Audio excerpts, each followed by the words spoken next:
everybody for coming. I appreciate it. My name's Sam Vale, for those of you that don't know me. Most of everybody here does. We're going to talk today. So this is Leadership Lunch and Learn. So first off, can we give Katie a round of applause for putting this together? She works really hard on this type of stuff. So this is the fourth one that she's done this semester. So hopefully, I'm leaving in a week. Hopefully you continue to do this. I think it's really good. We're going to talk today about first impressions and making them matter. Who here, before we kind of get started, who here is absolutely blown a first impression? You absolutely blew it. You knew, like, you walked out of meeting that person, you're like, made a terrible impression. They're probably not going to see that person again. Never going to talk to that person again, or whatever. Anybody want to share a story? Anybody comfortable enough? I'll share one really quick, and if you guys want to share one, a few years ago, well, back in January of 2013, I dropped out of school. So I'm a little bit older. I'm 26. I went to school here from 2010 to 2012. In January of 2012, I dropped out of school. I wanted to try my luck at the working world. Everybody, from really the beginning of starting school, I didn't really like school, didn't really like college as far as the academic part. Didn't have any idea what I wanted to do with my life. And so I was like, well, why am I spending all this money? I have no idea what I want to do. But I was playing soccer at the time, so that was keeping me at school. And everybody said you can't get a job without a degree. So I kept in school, and then finally I just got frustrated enough to the point where I was like, screw this, I'm going to figure this out for myself. I'm going to see if you're actually right, whether you need a degree or not, in order to get a good job. So I left and quickly realized that if I didn't learn how to make a good impression, if I didn't develop my people skills, then I wasn't going to get that good job, especially without having a degree. And really, an interview was a first impression. So it was in the summer of 2013, I think it was in July. I was working at a jewelry store. I was making $8 an hour, working 30 hours a week, and making about $900 a month. My bills were about $1,200. So what I would do is I would polish silverware on Mondays. I'd travel all around with this guy I didn't know. He's kind of weird. I would travel all around the state of Ohio, go to these country clubs, and polish silverware to make extra money so I could pay my bills. But I was eating peanut butter and jelly every day. 2 peanut butter jelly sandwiches every day for lunch. If you go back and ask my jewelry sales manager what I ate for lunch every day, she would say I was eating peanut butter and jelly. It was like a joke around the store.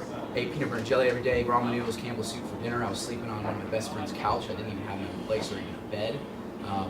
So I was really frustrated. I was like, I do not want to eat peanut butter and jelly anymore. So here I am, I'm in the third interview with this company for a corporate recruiting position, and I somehow got through the first 2 interviews. I have no idea why these people liked me. I even got in an argument in the first interview with the guy, because he was like questioning about like why I didn't graduate college. And we were like battling back and forth. I'm like, I don't need it, we like legit got in an argument, but he ended up liking me for it, I don't know why. Then the second interview, I came in, did like a half day, and then met with 3 people. He's like 26, 27, 28-year-olds that have been in the corporate world for 4 or 5 years. I was completely out of my league. I had no idea what I was doing. For some reason, they liked me. I went in with this third interview with the big guy, and I was bombing this interview. I could tell just by his facial expressions. He's like, my answers, and I could tell this dude didn't like me. I can't remember his name. We're going to call him John.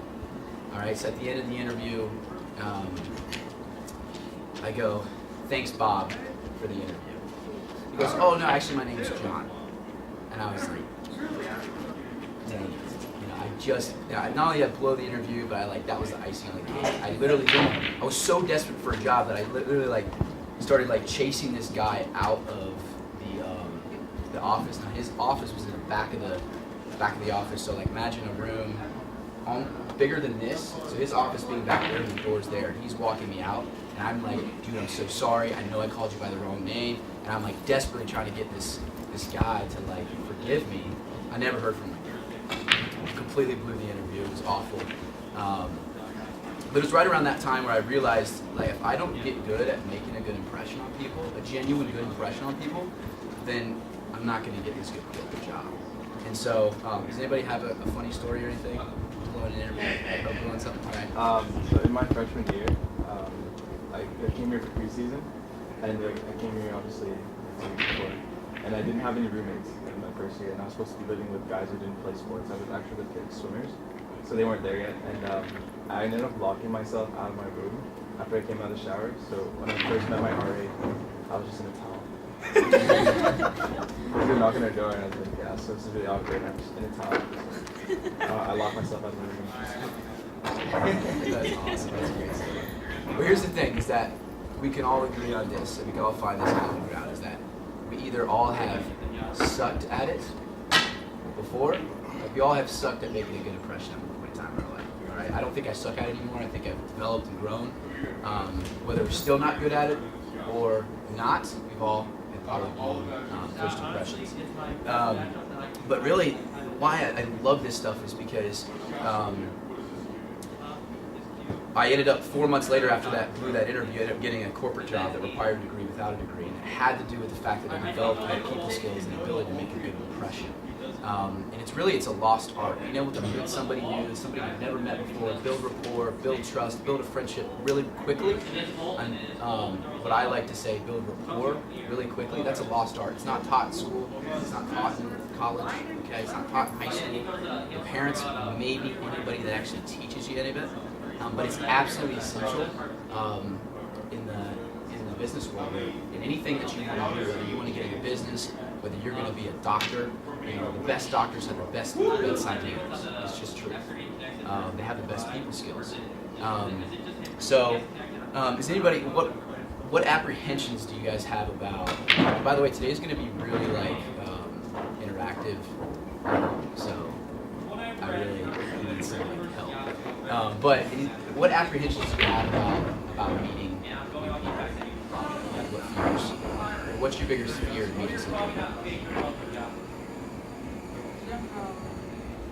I spoke to them at first, you don't know how their humor level is, so you don't know what's appropriate to them and what's not. When you're trying to make jokes or trying to relate to them, especially if you're trying to be a people person. So that's my biggest thing. I don't want to offend people at the same time. Afraid of saying the wrong thing, right? Absolutely, I feel you. Yes, Cindy? In today's society, I feel like since technology is like our main way of communicating with each other, it's like unheard of now to like meet somebody and it not be through like Twitter or like Instagram or stuff like that. So I feel like my biggest like fear with meeting somebody like that and building that type of rapport with them is it being like awkward and uncomfortable. Okay. Because we don't have the comfort of our phone. Yeah. I was talking to somebody recently and talking about how we, including myself, we feel protected inside in our phone. But really we're so open with our phone, like the social media and everything, but we feel protected when in reality we're actually not. And really it's like, hiding behind our phones, it's really affecting relationships. But I will tell you, and I promise you, when I got into recruiting, and then I got into medical sales, and so I had to go up to people. I had to call people I've never met before, that knew me, didn't know me from Adam. I had to try to get them to give me their money. Like, think about that. That takes people skills. That takes the ability to make a good impression, to build trust that quickly. But the fact that we're behind our cell phones, this is why it's such a lost art. It's not, it's not taught, and people really struggle with it. Any other fears or? I get nervous around people who don't smile when first meeting them. I don't know, I really like writing down things. So, when I first meet someone and they don't smile at me, it's just staring at you. Yeah. Anything else? What other fears do we have? Or apprehensions? What's your name, by the way? Kiki? Awesome. Nice to meet you. What were you going to say? I get nervous around people who are like extremely smart. So like some professors have all of these degrees behind their name. Yeah. And it's kind of scare me talking to them sometimes because they'll correct you quick, like you didn't say this right. Even I had to do a presentation in front of one of my professors one time, and she's just, I don't know, I have a degree. It gets kind of Intimidating? Yeah. Yeah, totally feel it. That's how I felt when I was in an interview with those like 27-year-olds who had all this experience in the corporate world. Here I am, 20 years old, trying to fake everything, and I felt completely inferior to them. Well, let's go into well. First off, let's go into this. I want to hear from you. What do you guys think it takes, from your perspective and your experience in life? What do you think it takes to make a good first impression? Nick, you already talked on smile, so I put that up there. What do you think, Sydney? I feel like you have to show the other person that you're like interested in what they have to say. That is spot on. You could probably do it. That's going to be this thing we talk about. What else? What else does it take? What do you think? Just you're meeting somebody for the first time. Sorry. Yes. Good eye contact. Eye contact. Yes. Good. What else? Yes, Ryan. I think like a good firm handshake is important. Firm handshake. Love it. Not overbearing, right? And not, like a dead fish is what I consider. I hate the dead fish. What else? Anything else?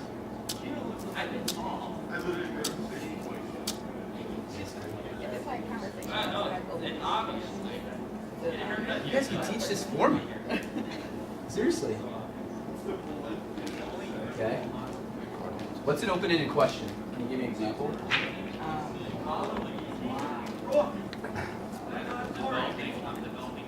Like something where they can give like an extensive response where it's not just yes or no. So I would say like I was class, you could just say good or something. You could say like what's your plans for this week? Yeah. That would be more of a little bit. That's a great open-ended question. If I ask you, what do you do for a living? And then you say, oh, I'm in engineering. Oh, really? How did you get into engineering? That's an open-ended question. Now you get them to talk, right? So open-ended questions is perfect. So when we talk about apprehensions, the main thing is fear. You could sum up all those apprehensions into fear. We are afraid of what people think a lot of times when we meet somebody. And what are they going to think when I say something? So I'm afraid of saying the wrong thing.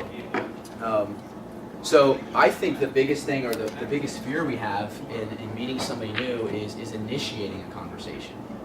I think about when I was in high school. I used to sit along the wall, the back wall, at a high school dance, hoping that a girl was going to come up to me and ask me to dance. Well, guess what? It never happened.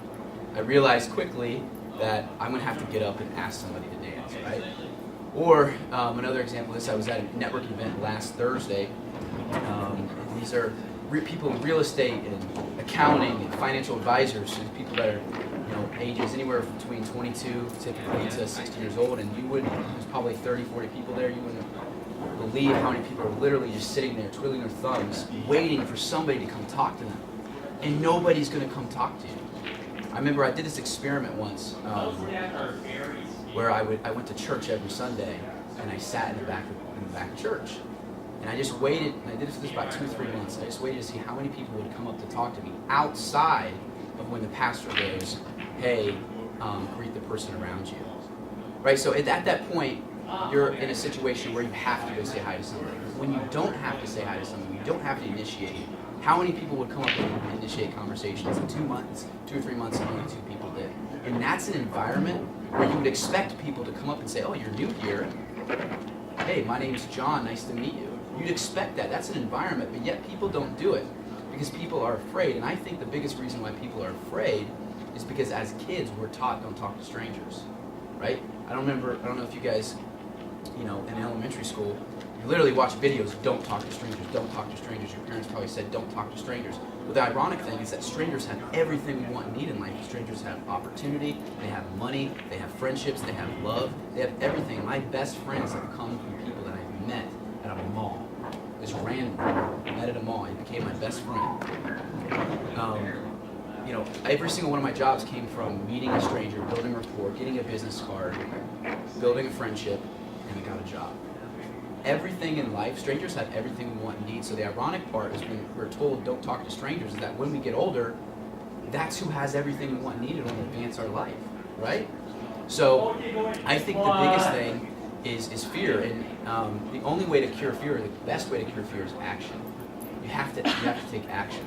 So when I first, I was like, I just got to get comfortable talking to people. I couldn't even get hired as a bagger at a grocery store when I first dropped out of college. That's how bad I was with people.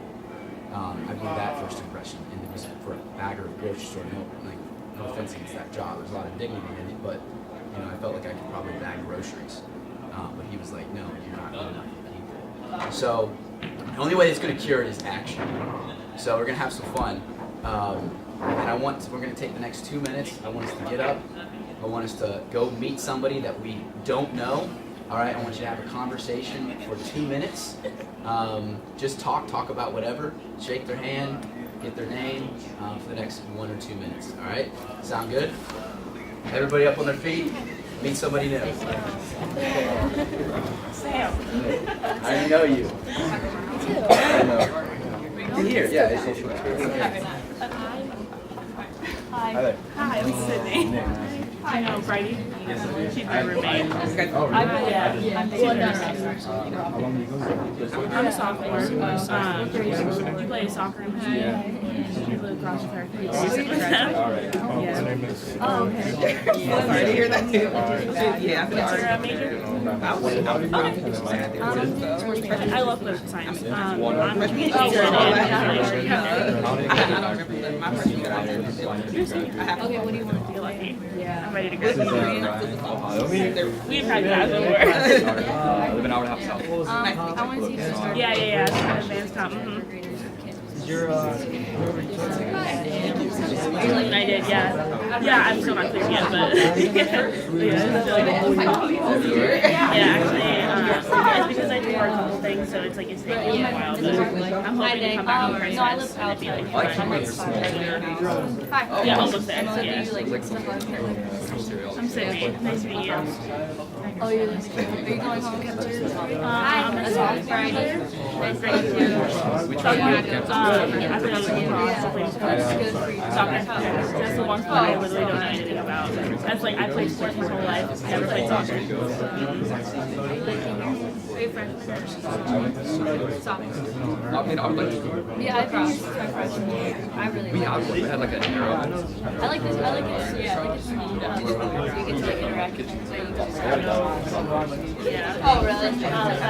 Then we got skills. Well, I actually played basketball throughout high school, and one of our teammates was on the cross team, so it's fun to stay and I know you still have something. and I'm really loving it. Basketball, so I dropped it. I dropped basketball, pursued cross, yeah. All right, everybody. We can go back to take a seat. Yeah.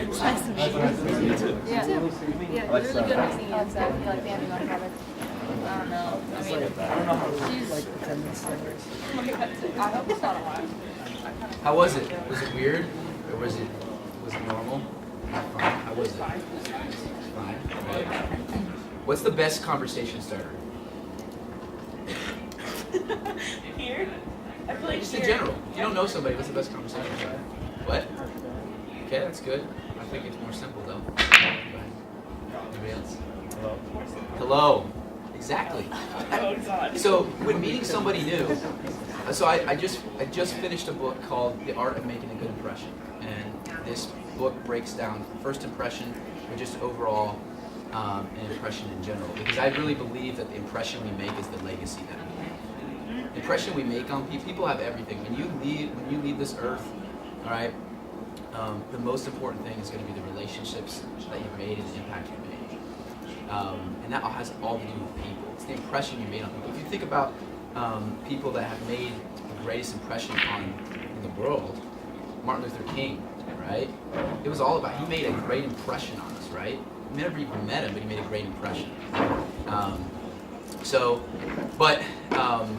The greatest conversation starter is literally hello. I was sitting down actually at a computer yesterday, those computers right there, and I ended up having this conversation with this kid named Mario, and we talked for probably 10-15 minutes, and his intro was, "What's up, dude?" And we started talking for 10-15 minutes, found out we had a lot in common, and built a friendship really quickly. He just said, "What's up, dude?" So a lot of times I think when we are initiating conversation, we see somebody that we want to talk to, or whatever, we think we overcomplicate it. A lot of times we overcomplicate it because we're afraid of what they're going to think of us. There was a study just done by Yale about, in first impressions, how people actually like us more than we think they do. We're our own worst critic. We're constantly overanalyzing it. But really, it's super simple. It's hello. Nice to meet you. My name's Sam. How are you? It's really that simple, right? In a conversation and meeting somebody, I think this is. I took a class in college once, and they told me that in meeting somebody new, you should do an elevator pitch. I think it's the most ridiculous thing in the world. You should not talk about yourself when you meet somebody. You should talk, it should be all about that other person. It should be all about them. If you can make it all about them, if somebody comes up to me and they show interest in you, how does that make you feel? It makes you feel good. You're like, wow, this person's interested in me. I like this person. They're not telling you anything about themselves. They're not telling you how awesome they are, how important they are. They're not trying to impress you. They're literally just interested in you. It makes you feel good. And in return, you like that person. And so when you say be interested, that is the main foundational principle when meeting somebody new, is being genuinely interested in that person. And the best way to show that is through questions. Is ask somebody about themselves. And like I said, you guys can teach this for me, but open-ended questions, that's the best way to do it. So when you meet somebody, so if I go up to Juan and say, Juan, nice to meet you, how are you? What brings you here? Soccer. All right, awesome, I play soccer too. So how did you get involved in soccer?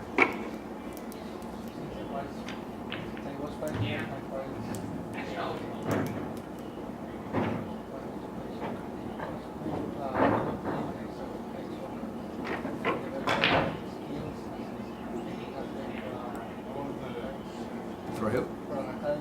Okay. You played professional? That's awesome.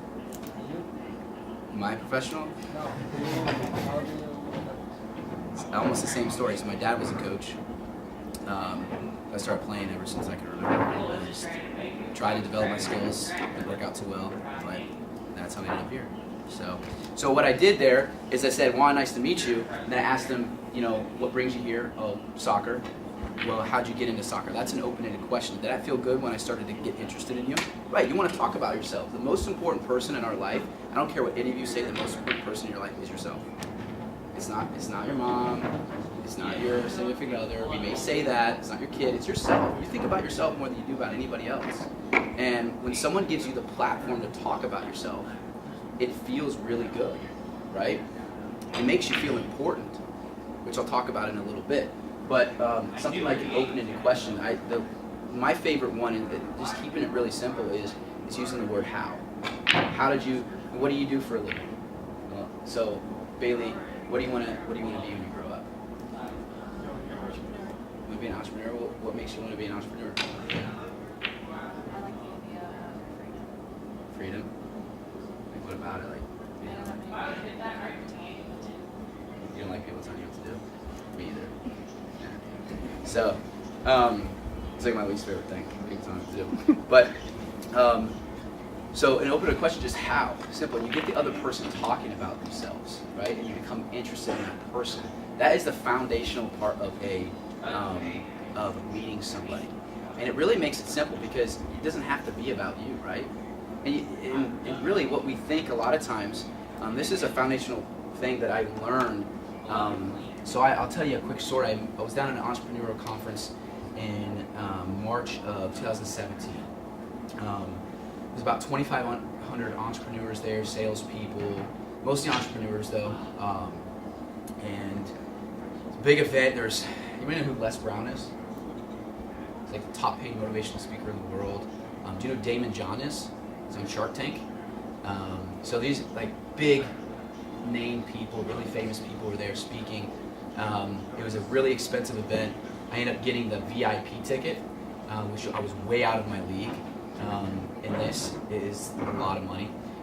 But I got to go behind the stage and meet all these people, and also got to meet other people that got the VIP ticket as well. So I went there, and the first 10 minutes I met this guy named Tanner. Tanner and I hit it off. We were probably talking about 3, 4, 5 minutes. Really didn't know each other, but you could tell like he was a good dude, and we just we had good conversation. This guy, I'm just gonna call him John, because I don't remember his name, comes up to both of us, dressed in like a 3-piece suit. Comes up and says, "Hey, my name's John.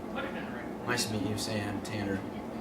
And he just starts rolling about how he just started. The reason why he came here is he's trying to find an investor to build his coffee business in the Midwest, and how this coffee business is going to be the greatest thing he's ever, like the greatest thing in the Midwest. It's going to be the greatest thing ever. How he just bought this 3-piece suit, it cost him a couple $1,000, and he took out a loan to be here because the ticket for the event that he bought, his ticket was $10,000. He took out a loan to buy this ticket to come here. 3-4 minutes, this guy is rambling on about how awesome he is.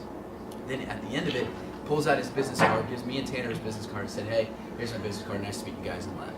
Not a single time did he ask me a question about myself. At the end, or about Tanner, at the end of it, he, me and Tanner looked at each other like, "Dude, that is like, I never want to talk to that person again. I never want to see that person again." He never asked a single question about himself. What he thought in his mind was that in order for him to impress us, it was to tell us how awesome he is. But if he could take the eyes off of himself and put him on to us and say, "Well, tell me about what you do. Why are you here?" Then the rest of the weekend, we saw this guy, and in fact, it was really kind of funny.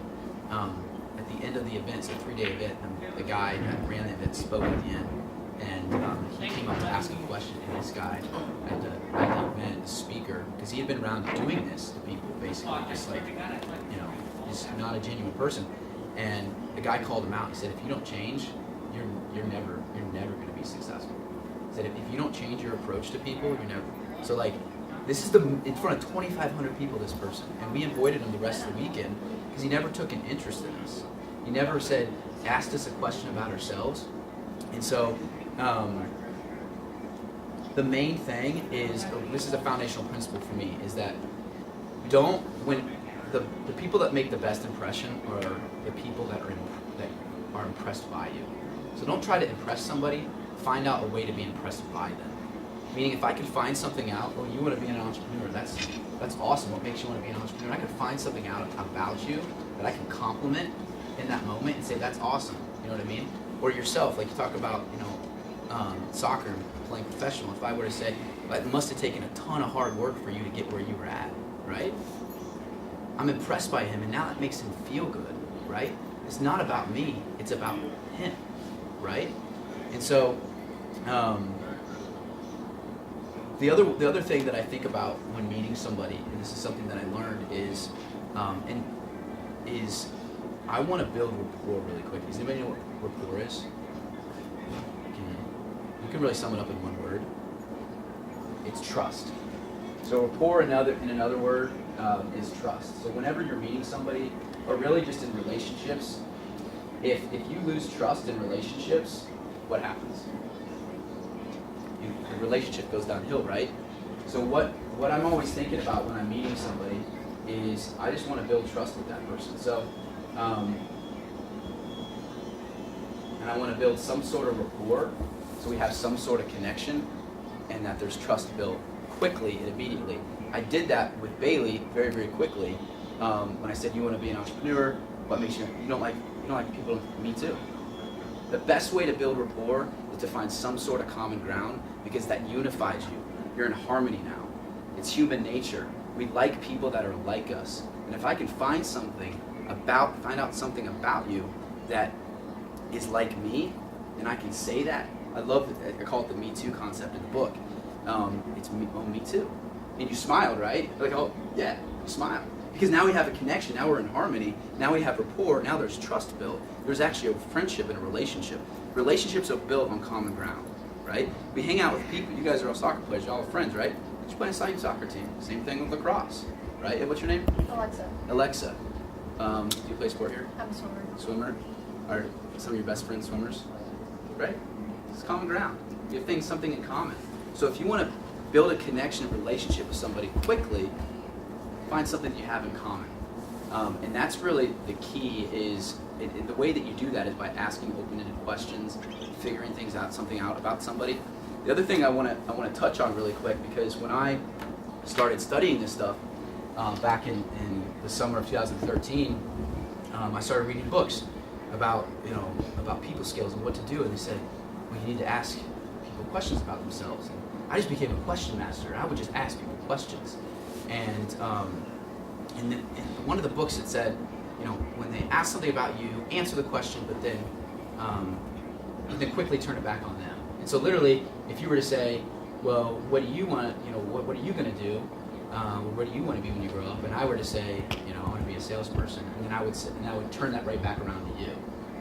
But what I found is that in meeting somebody new, make it about them, but when they turn it back to you, when they ask you a question about you, answer them honestly and genuinely, and elaborate. And then when you're done, because that's the respectful thing, and it also allows them to get into your life a little bit. Now, when you first meet somebody, it doesn't need to be deep. You don't need to go into, a deep conversation, but elaborate a little bit. So there needs to be give and take in the conversation. This is one of the, oops, I erased it. Smile.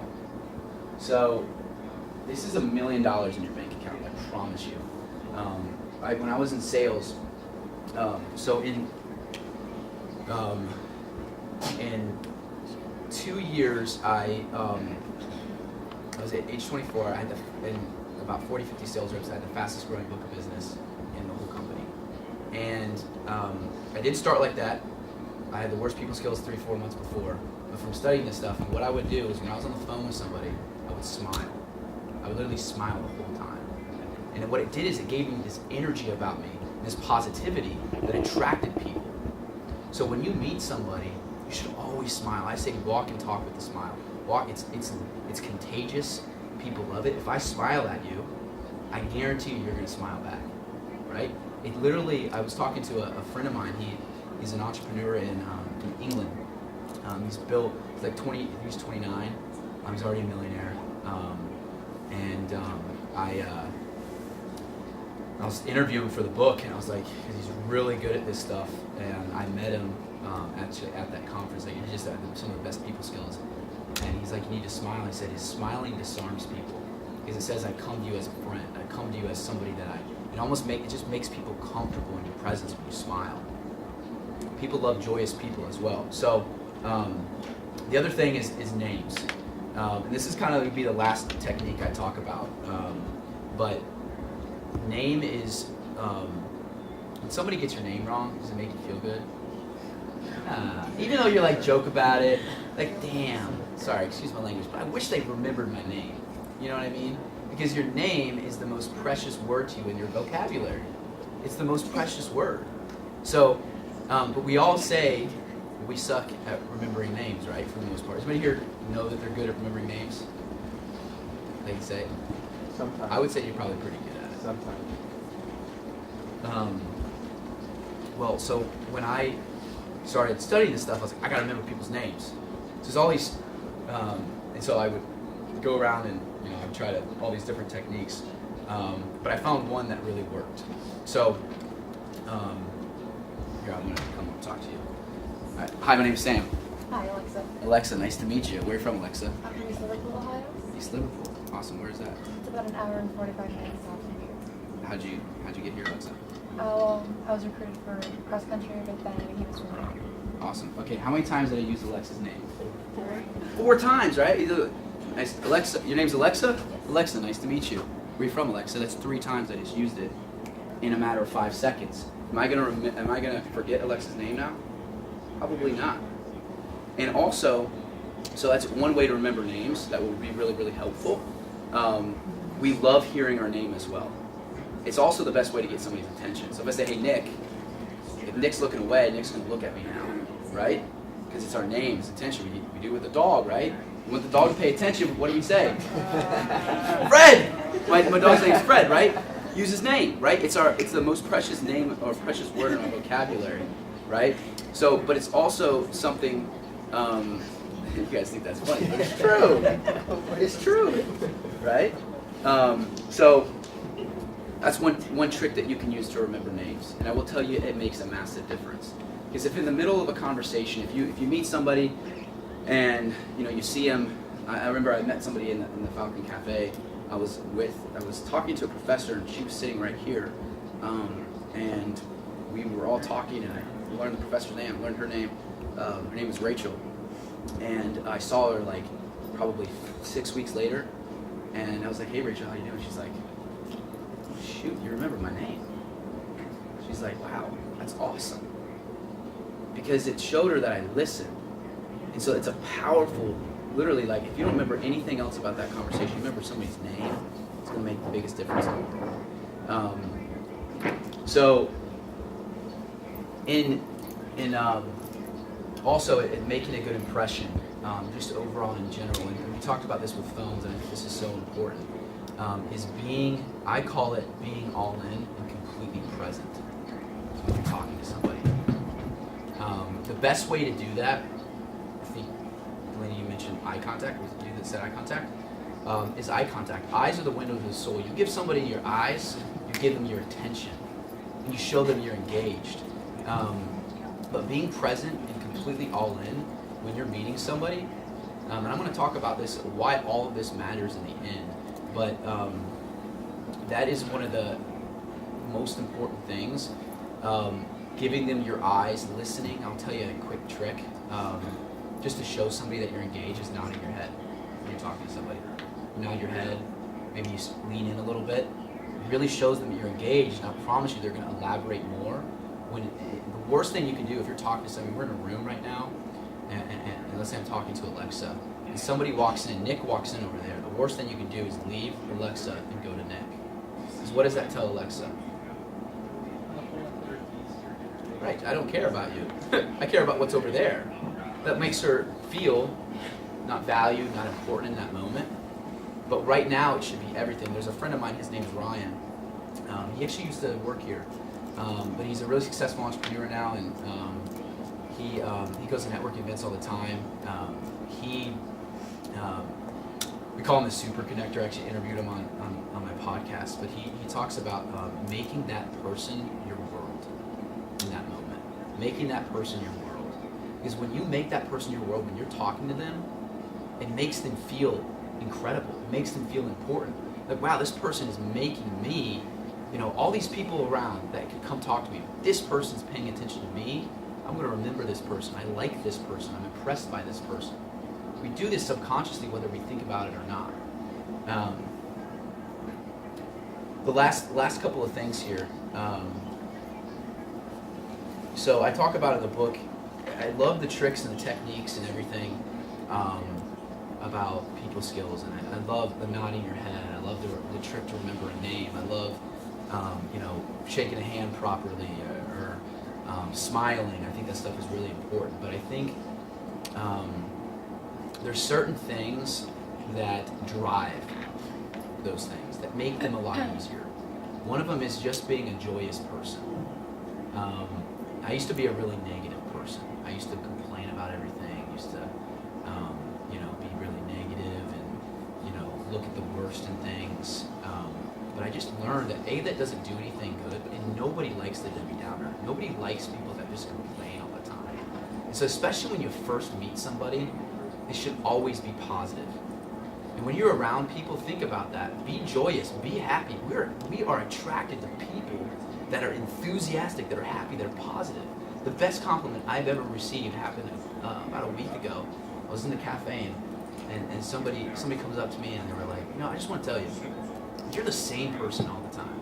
You're just always so happy and so just joyous. That was the best compliment I've ever received out of anything in my life, was you're just so joyous and you're the same all the time. Now there's times that I am not that way. There's times that I am really pissed off. I'm in the car and I'm like, saying words I probably shouldn't say, but there's a time and place for it. The time and place, especially when you meet somebody or you don't know somebody well, that's not the time and place to do it. You want to be joyous and be happy, and a lot of joy is driven from gratitude. There's this quote that I wrote down. Where is it? Joy is what happens to us when we allow ourselves to recognize how good things really are. A lot of times we have our perspectives wrong. Perspective is we always look at the bad stuff and what could be better. But if we really look at things in our life, we have it pretty good for the most part, you know? And that should drive gratitude, which will 100% drive joy. And when you're a joyous person, well, Katie is a really joyous person, and that's why people are so attracted and people like being around her, right? Because she's happy and positive, right? So to sum this all up, I call this the one-two punch combo. And this has nothing to do with people skills. This has nothing, it has everything to do with it, but it has nothing to do with it. So when I started studying this stuff, and I realized names are really important, and I gotta ask questions, and I gotta be interested in people, I did it because I knew that's what I needed to do. I knew that's what I needed to do to get you to like me. And in sales, that's a lot of times that's what it is. And I knew that. I knew I needed to do that to get you to like me, and but I didn't really do it because I really cared. I didn't really do it because I was really genuinely interested. I did it because I knew that's what I needed to do to get ahead. And that's not a bad thing. It's actually a good place to start because it taught me so much more. But so I'll tell you a story. I went in 2000 and it would have been 16. I was at that medical sales job. I was doing really well for myself. I was 22, 23 years old at the time. I was making good money. I'd proven everybody wrong. I had it, quote unquote, had everything. But that for the entire year, I battled with depression. And I would go to the bar 3, 4, 5 nights a week on my own, by myself after work. And nobody knew. Not a single soul knew this. Not my parents, not even my roommates had no idea that I was dealing with this. And the problem was that I had lived my life up to that point in time doing things that everybody else wanted me to do. I mean, if you think about it, when I left school, nobody said to do it. Nobody agreed with it. Everybody said you're crazy. But I did it because I wanted to prove somebody wrong. So really, it was for them. And that's why I was depressed, is because when I got to that point, it was like I'd already proved you wrong. Now I don't really care anymore. Now, what am I here for? So I had done everything up to that point in time in my life for everybody else, and I never really figured out who I was. And so I battled with this depression. I didn't know what to do, and so, at the end of 2016, I sat down. I put out 5 sheets of paper. I put down, what do I really want for my life? What are things in my life that are holding me back? Where do I want to be in 10 years? What are things I'm addicted to that I should probably get out of my life and change that? And we're all addicted to things, and we're all going to always be addicted to things. It's human nature. But are you addicted to the right things? Things that bring value and good to your life. So I looked at that. I said, why am I here? What's my purpose? And what are things that? So the next day, one of those things is I wanted to be a writer, and I wanted to speak like I'm doing now. I want to do this stuff. I want to teach this stuff that I learned. Like this is what makes me tick. And so the next day, I got on my computer after work, and I started writing. In the next 3 months, every day after work, I would go and I would write for 3 or 4 hours. And I went to a conference, and I didn't tell anybody. Nobody knew I was doing this. I just did it for me, and I felt good. I felt awesome, like doing something I really wanted to do. It was for me. I went to this entrepreneurial conference I told you about, and this guy named Ben, who I told you about, was a millionaire at 29. I was sitting on the beach with him at the end of this conference, and he's like, what are you looking to accomplish out of here? I was like, you know what, dude? I was like, I'm in this job, I'm doing really well, but I feel like it's not what I'm supposed to do. I was like, well, what is it? I'm afraid to tell him. I'm like afraid to share this, like, because I feel like he's probably gonna make fun of me or whatever. I was like, no, I think I wanna get into speaking and writing. I wanna write books and I wanna. So he's like, oh really? That's awesome, dude. He's like, have you written anything? I was like, yeah, dude. I've written like 60 pieces of content.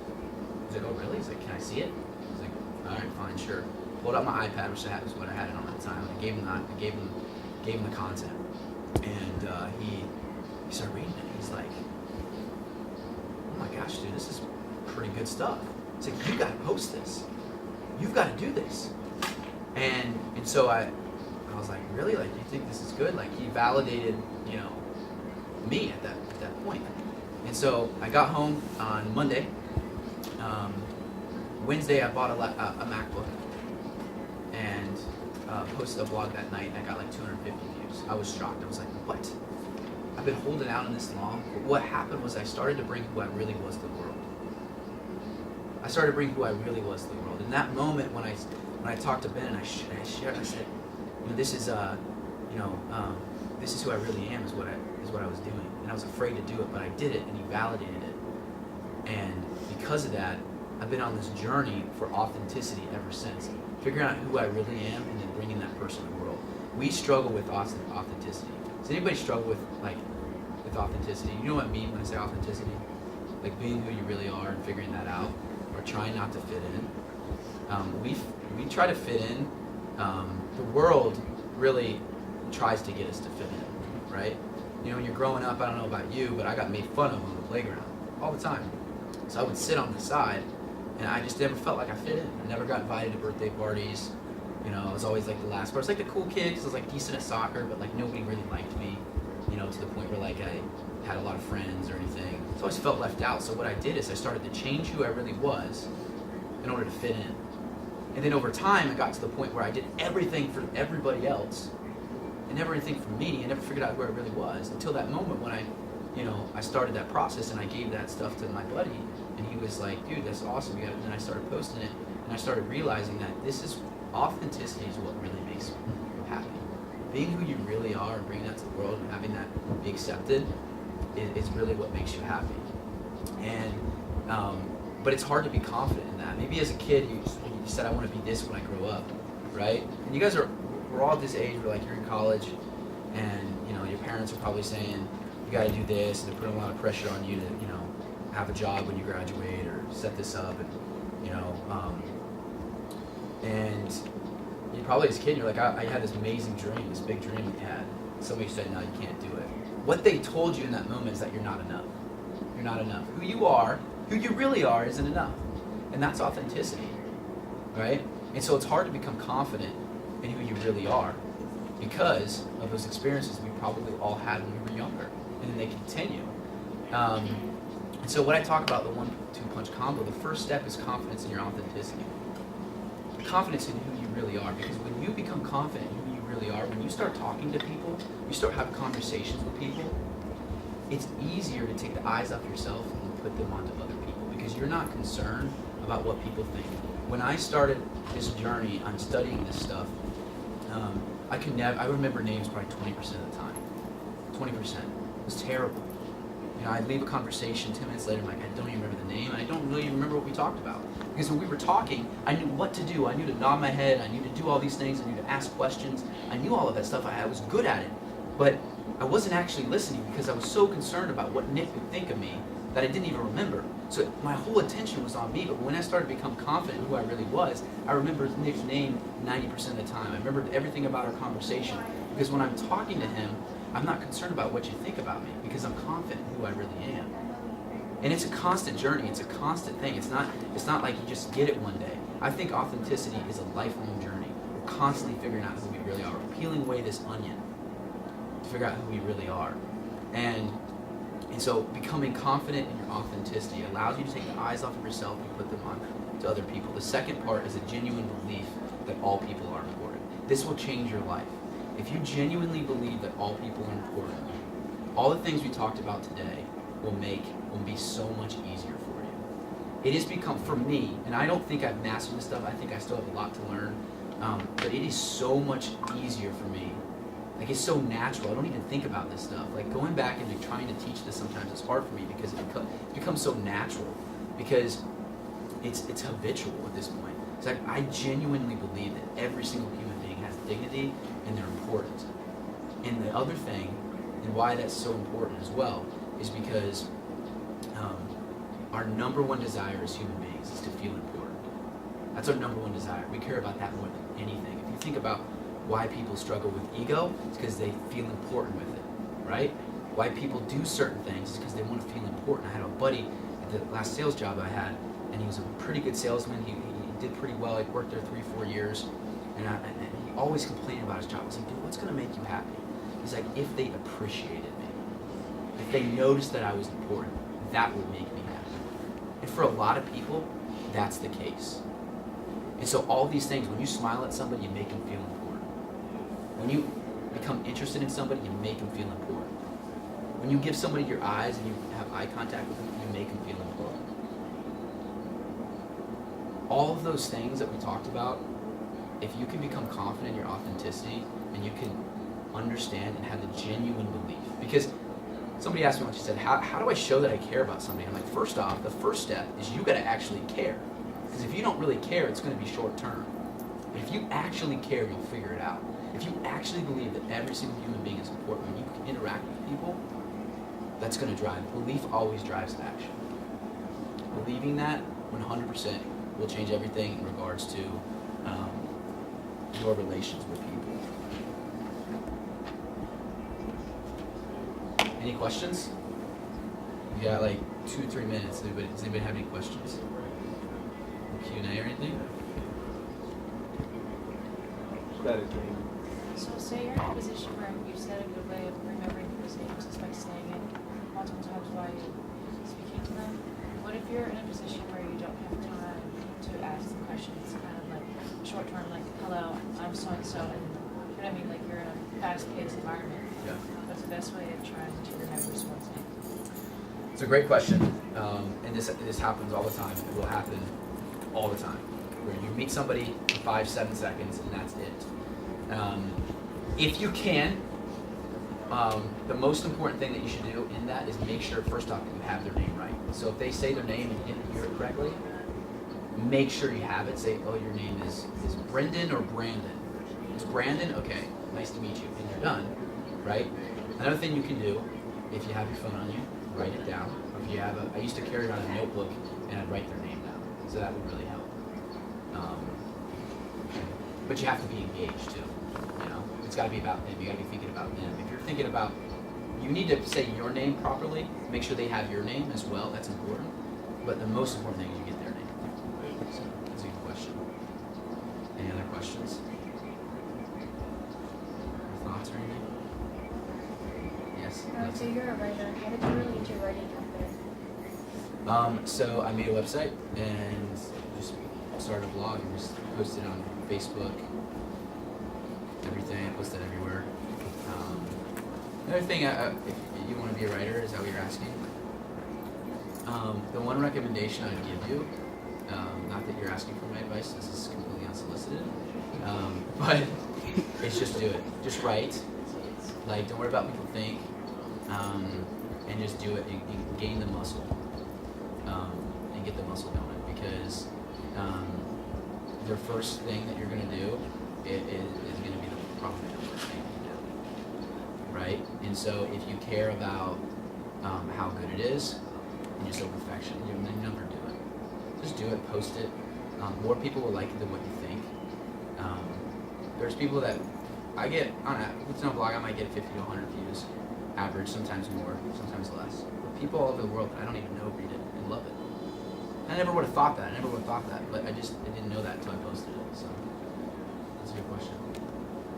Anything else? Awesome. Well, thank you guys for coming.